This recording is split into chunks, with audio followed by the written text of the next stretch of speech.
Hello friends, informative Odisha YouTube channel को स्वागत। आसिला निज निज ब्लॉक रे नियुक्ति परीक्षा हब नहीं, सीधा भर्ती कराहब। दरमा रही 39,900 टंका। आसिला सबू जिला सुजोग।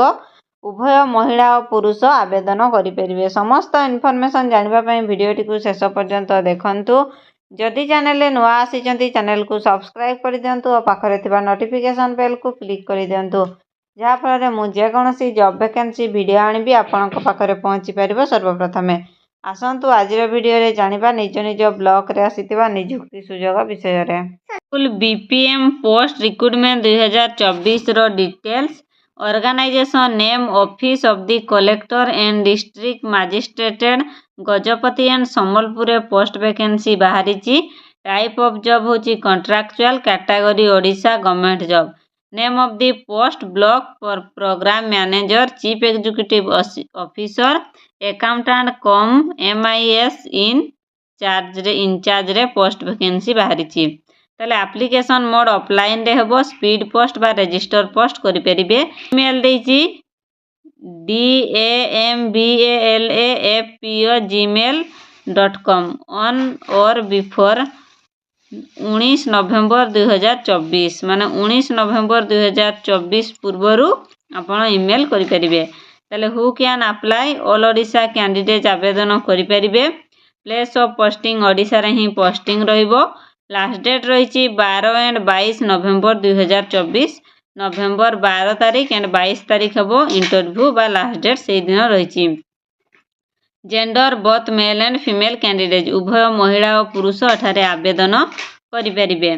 ताले block level BPM post recruitment 2024 रो एलिजिबिलिटी क्राइटेरिया कौन? जदि आपण पोस्ट ग्रेजुएट करिसेंती बा डिग्री करिसेंती 50% 55% मार्क रखिसेंती तारे एठारे आपण आवेदन करिपरिबे। एंड कंप्यूटर रे आपण डिप्लोमा कोर्स करिथिबा आवश्यक। से लिमिट देछि मिनिमम एज 18 टू 21 वर्ष, मैक्सिमम एज देछि 32 टू 35 इयर्स।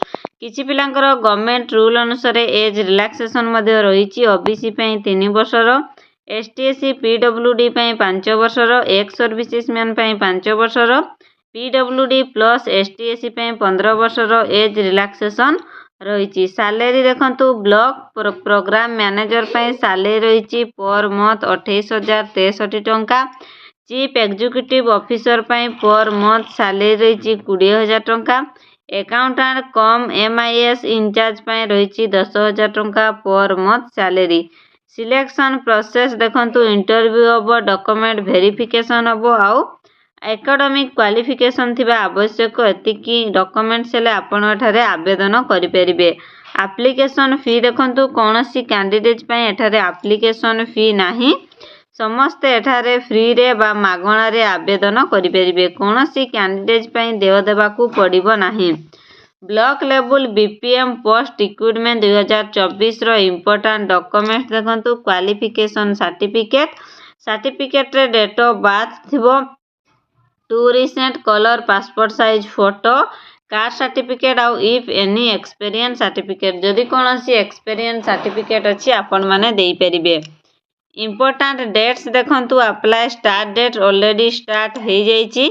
लास्ट डेट होची 12 एंड 22 नवेम्बर 2024। नवेम्बर 12 हो पारु किंबा 22 हो पारु। इंपोर्टेंट डेट्स होची एहा जे अप्लाई ऑलरेडी स्टार्ट हो जाइछि। लास्ट अछि 22 एंड 12 नवेम्बर लास्ट रही। देखंतु ये होची notification PDF। Office of the CDM and PHO Sambalpur post vacancy बाहरी। ताले डिस्ट्रिक्ट हेडक्वार्टर हॉस्पिटल मंडीपद्रा संबलपुर रे पोस्ट वैकेंसी बाहरी। देखंतु कौन सबू पोस्ट वैकेंसी रही।